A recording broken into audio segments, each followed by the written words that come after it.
If your neighborhood is better known for its crack houses and its meth than for its brunches, you have problems.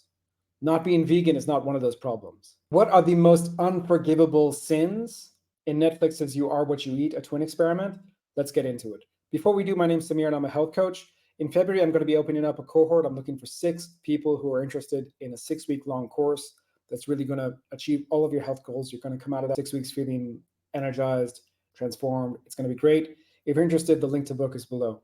Netflix's You Are What You Eat.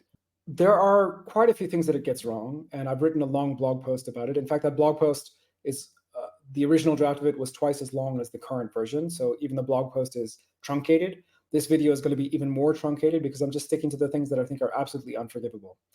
So the first thing that's unforgivable is the experiment itself. So Dr. Christopher Gardner, actually did an experiment. So the same guy who's behind this, the guy with the white hair and the beard in this video, he actually, about 15 years ago, he did a different experiment where he put a vegan diet against a low-carb diet and a couple of other diets, measured against a bunch of metrics, weight loss, and many things. So this was a cohort of people who needed to lose weight. And he found that by every single metric, the low-carb diet did better, other than one, which I'll come to in a minute.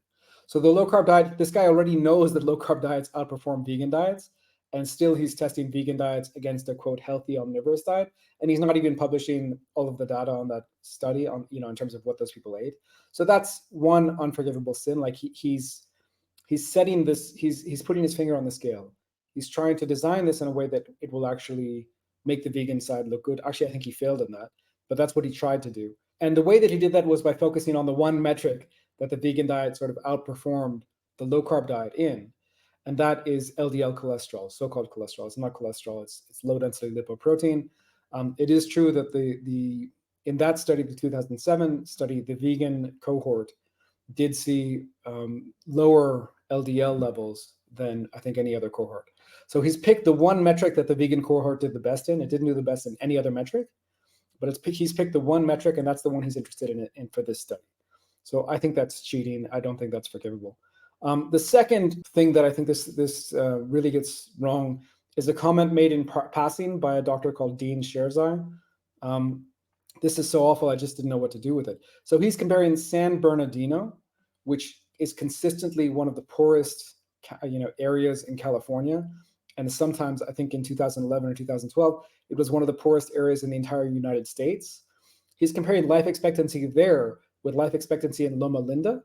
Loma Linda is known for having a bigger vegetarian population because of the Seventh-day Adventists. That's true. I think it's true. Actually, the data is not 100%. I'm not 100% clear that that's true, but let's assume for a second that it's true, right? Even if that's true, we know that life expectancy in the US correlates almost entirely, like most significantly, with income. So you're comparing people who make 60% of what Loma Linda makes, and you're saying that they died 10 years earlier. I mean, it's just common sense. If your neighborhood is better known for its crack houses and its meth than for its brunches, you have problems. Not being vegan is not one of those problems, okay?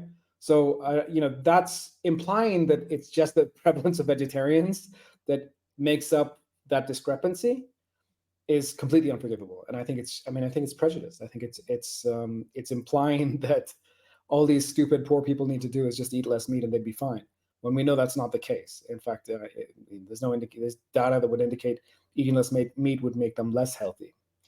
So those are a couple of the most unforgivable things I found in the Netflix documentary. Let me know what you think. If you watched it, put what's the thing that you thought was the worst down below. With that, I'm Samir. I'm a health coach. Do remember that I'm accepting signups for that February cohort down below. February is my birthday month, so I'm hoping it's going to be a really special cohort, and I'll see you in the next video.